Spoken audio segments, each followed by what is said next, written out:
Pukul 6 waktu Indonesia Tengah. Inilah Radio Republik Indonesia Bau-Bau dengan Warta Kepton. Berita seputar Kepulauan Buton. Saya minta tidak ada ASN Kementerian Agama yang partisan, apalagi ikut melakukan provokasi di tengah keragaman pilihan. ASN Kementerian Agama harus menjadi simpul kerukunan dan persaudaraan.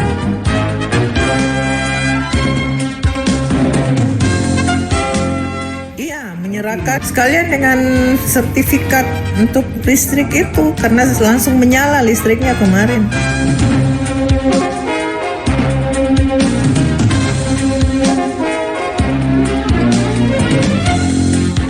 Selamat pagi dari kawasan Bukit Waluyo Indah, kami sampaikan pokok-pokok berita.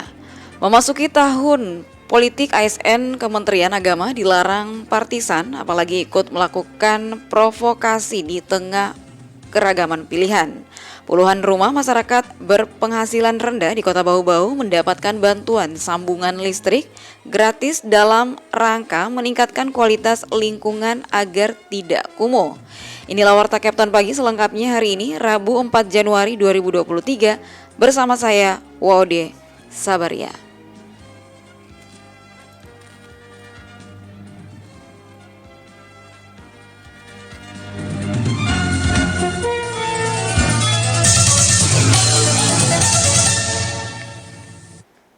Baik pendengar, kita ke berita yang pertama. Memasuki tahun politik, ASN Kementerian Agama dilarang partisan apalagi ikut melakukan provokasi di tengah keragaman pilihan. Mengenai hal itu, Hairul Mulku melaporkan.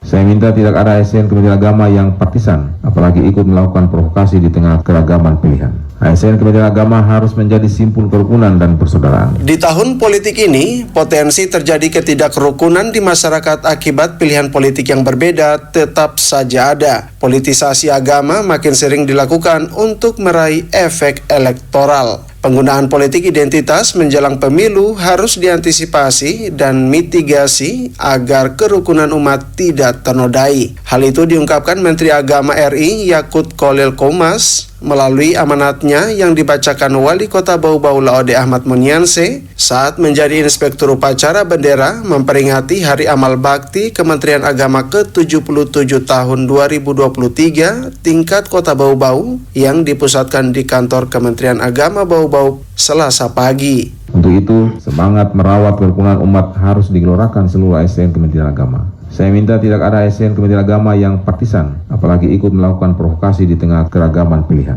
ASN Kementerian Agama harus menjadi simpul kerukunan dan persaudaraan. Dan yakinlah bahwa kerukunan umat akan mengantarkan pada Indonesia hebat. Olehnya itu, pada Hari Amal Bakti ke-77 tahun 2023 ini, lanjut Menteri Agama, dicanangkan tagline kerukunan umat untuk Indonesia hebat. Tugas berat mesti ditunaikan oleh seluruh ASN Kementerian Agama. Disebutkan, kerukunan sangat fluktuatif dan dinamis. Kerukunan sering menguji kita, lebih-lebih menjelang pemilu 2024. Sejatinya, kerukunan adalah persyarat pembangunan nasional. Pembangunan membutuhkan stabilitas, dan stabilitas dapat terwujud bila antar masyarakat rukun dan damai. Keluarga besar Kementerian Agama bersama tokoh agama dan tokoh masyarakat harus terdepan dalam membina dan membangun suasana rukun dan damai agar perjalanan dan tahapan pemilu dapat dinikmati sebagai pesta demokrasi dalam pengertian yang sesungguhnya. Belajar pada apa yang terjadi pada pesta demokrasi sebelumnya, di mana masyarakat terbelah yang hingga kini masih dirasakan terutama di media sosial. Reporter RRI Bau-Bau, Hairul Mulku melaporkan.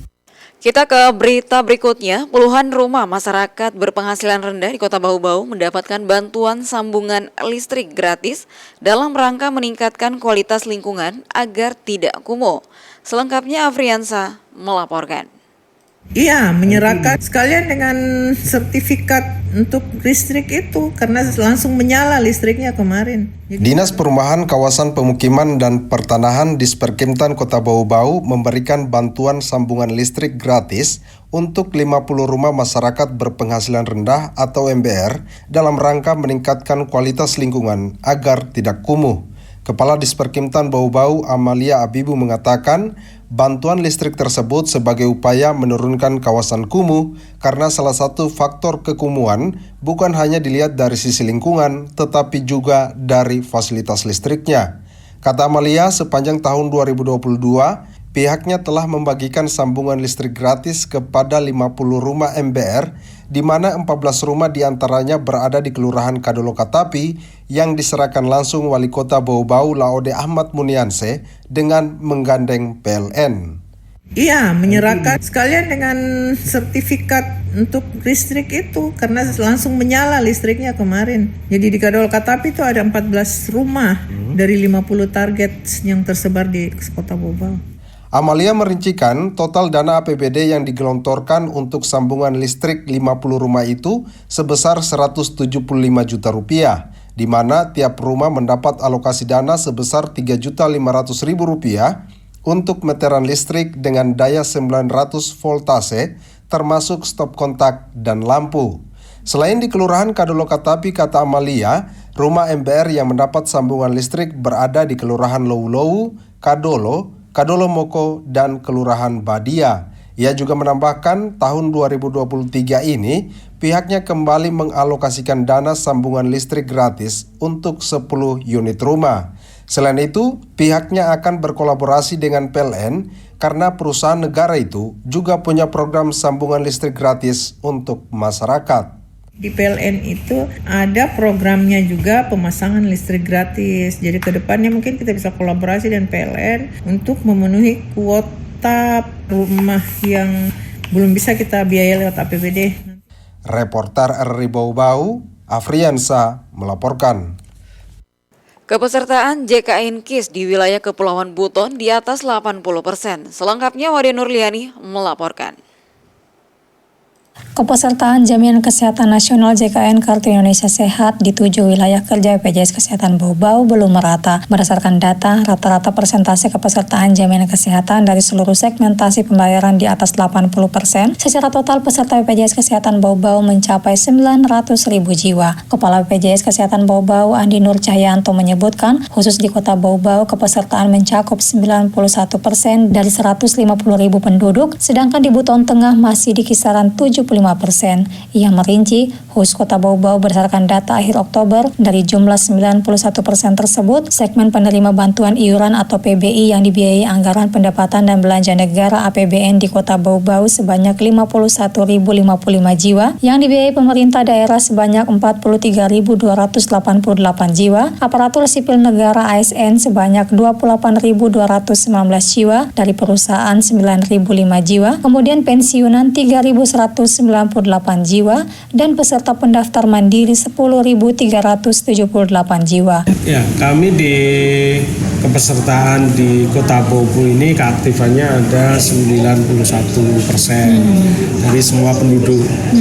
Terus kemudian kalau secara keseluruhan di wilayah kami di kantor cabang Bau-Bau ini keaktifannya ada 88%. Jadi ada bervariasi tiap. Yang paling rendah ini di Kabupaten Buton Tengah ini ada 75%. Lanjut Andi Nur Cahyanto, daerah lainnya khusus yang dibiayai pemerintah daerah untuk Kabupaten Buton sebanyak 35.000 jiwa, Buton Selatan 32.000 jiwa, Buton Tengah 26.000 orang, Muna Barat 32.000 orang, Kabupaten Muna 56.000 orang, dan Wakatobi 45.000 jiwa. Sementara itu terkait peserta menunggak, BPJS Kesehatan terus melakukan berbagai cara penagihan seperti via telepon dan pesan digital, serta kunjungan ke rumah bersangkutan, sebab bagi peserta tidak membayar iuran akan dikenakan denda saat yang bersangkutan akan mengakses layanan kesehatan. Wadi Nurliani, reporter di Bau-Bau.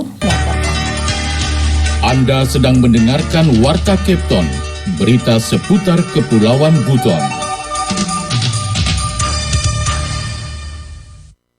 Baik pendengar, Anda masih bersama kami dari Bau-Bau dan kita ke berita selanjutnya. Dinas PUPR Kota Bau-Bau mengoperasikan mobil pompa untuk mengatasi genangan air yang kerap terjadi di sejumlah titik ruas jalan. Mengenai hal itu, kembali Afriansa melaporkan. Jadi kita bantu supaya mempercepat itu, karena itu termasuk wajah Kota Bau-Bau. Jadi kita sudah buatkan pipa, kita buatkan pembuangan ke outlet di Bone-Bone. Di sana dan kemarin kita sudah dicoba.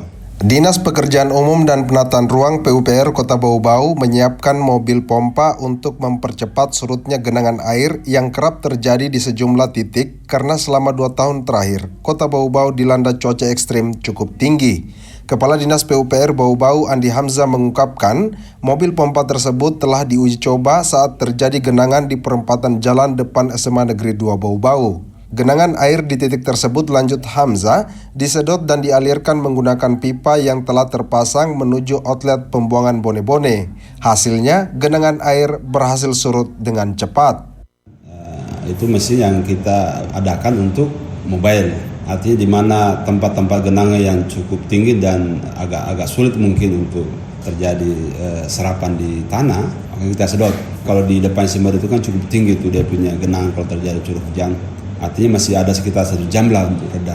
Jadi kita bantu supaya mempercepat itu karena itu termasuk wajah Kota Bau-Bau. Jadi kita sudah buatkan pipa, kita buatkan pembuangan ke outlet di Bone-Bone. Di sana dan kemarin kita sudah dicoba dan itu berhasil cukup cepat. Selain titik tersebut, kata Hamzah, pihaknya sebenarnya berencana menyasar titik lain yang kerap terjadi genangan, misalnya ruas Jalan Palal 3 di Kelurahan Bukit Wolio Indah. Hanya saja di titik tersebut, kata Hamzah, pihaknya menemui kendala karena belum ditemukan tempat untuk pembuangan air setelah disedot. Karena kalau kita sedotkan, kita harus langsung buang ke outlet. Itu mungkin yang menjadi hambatan kita hari ini. Kita belum kayak di Palal 3, termasuk ada beberapa di BW itu yang genangannya tidak bisa hilang secepat yang kita harapkan. Karena memang pembuangan yang kita belum temukan. Pun begitu, kata Hamzah, bagi masyarakat yang di lingkungannya kerap terjadi genangan dapat melapor ke Dinas PUPR Bau-Bau sembari mencari titik pembuangan karena mobil pompa tersebut beroperasi secara mobile. Reporter RRI Bau-Bau, Afriansa, melaporkan. Dinas Perhubungan Kota Bau-Bau imbau jarangka dan speedboat perhatikan kapasitas penumpang selama aktivitas pelayaran. Mengenai hal itu, Ode Nurliani melaporkan. Operator jarangka dan speedboat di Kota Bau-Bau yang beroperasi di Pelabuhan Rakyat, Jembatan Batu, dan Pantai Kamali diimbau untuk tetap mengutamakan keselamatan pelayaran dalam beraktivitas. Hal tersebut menyusul cuaca buruk yang terjadi sejak Desember 2022 dan diprediksi hingga Februari 2023. Kepala Dinas Perhubungan Kota Bau-Bau Abdul Karim mengingatkan para operator agar memperhatikan kapasitas penumpang. Selain itu, kondisi mesin dan kapal wajib diperhatikan sebelum memulai aktivitas pelayaran. Bentuk kewaspadaan lainnya, Dinas Perhubungan telah menyebar spanduk imbauan keselamatan di pelabuhan serta mengawasi kelebihan muatan kapal penumpang. Kampanye keselamatan pelayaran juga digalakan dinasnya, salah satunya menggunakan life jacket yang telah dipraktekkan kepada para operator armada laut akhir Desember lalu. Untuk memperhatikan kapasitas penumpang, kemudian kita ada kampanye keselamatan pelayaran. Jadi kita di beberapa pelabuhan kita itu kita pasang spanduk himbauan tentang keselamatan pelayaran, terutama kondisi mesin, kemudian kondisi kapal, kesiapan pelayaran. Yang banyak itu kan pengawasan kelebihan muatan. Meskipun tidak merinci sanksi bagi para pelanggar, namun Dinas Perhubungan Bau-Bau akan memperketat pengawasan dengan instansi terkait seperti kepolisian guna mencegah terjadinya kecelakaan laut dan kehilangan nyawa. Di samping itu, lanjut Abdul Karim, pihaknya juga telah melayangkan surat yang ditujukan kepada agen pelayaran dan nakoda kapal besar bahkan armada semut. Ia pun meminta para penyedia jasa pelayaran agar menyediakan life jacket bagi para penumpang minimal 1 kali angkutan. Jika ada alokasi anggaran lebih tahun ini, Dinas Perhubungan juga akan menambah bantuan life jacket penumpang seperti akhir Desember lalu. Wadin Nuliani, reporter Bau-Bau, melaporkan. Baik, mendengar kita ke berita yang terakhir. Tingkatkan pelayanan pengguna jasa UPTD Pelabuhan Penyeberangan Kapal Feri Bau-Bau, lakukan pembenahan sarana dan prasarana ruang tunggu terminal. Mengenai hal itu, kembali Hairul Mulku melaporkan.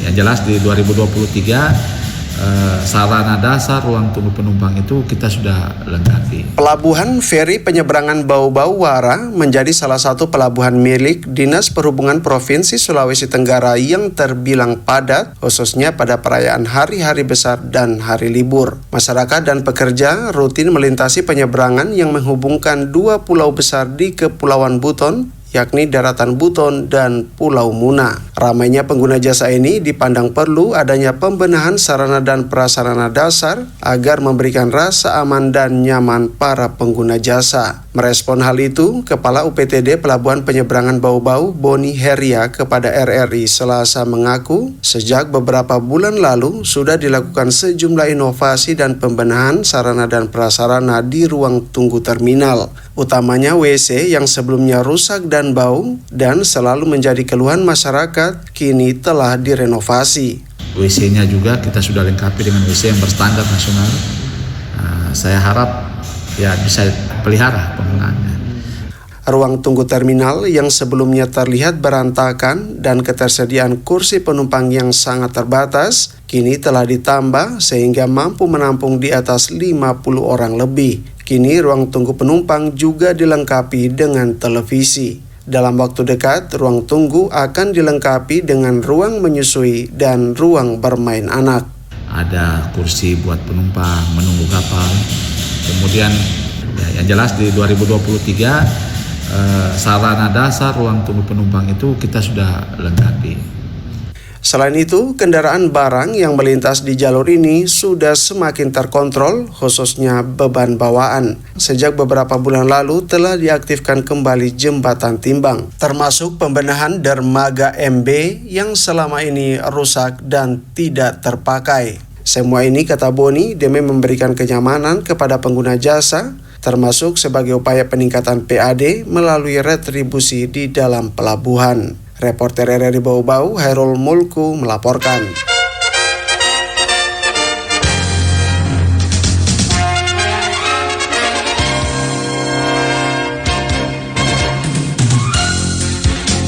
Pendengar, sebelum kami akhiri, kembali kami sampaikan pokok-pokok berita. Memasuki tahun politik, ASN Kementerian Agama dilarang partisan, apalagi ikut melakukan provokasi di tengah keragaman pilihan.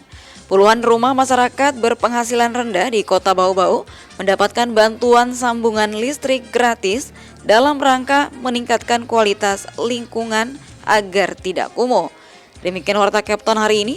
Mewakili kerabat kerja yang bertugas, saya ucapkan selamat pagi.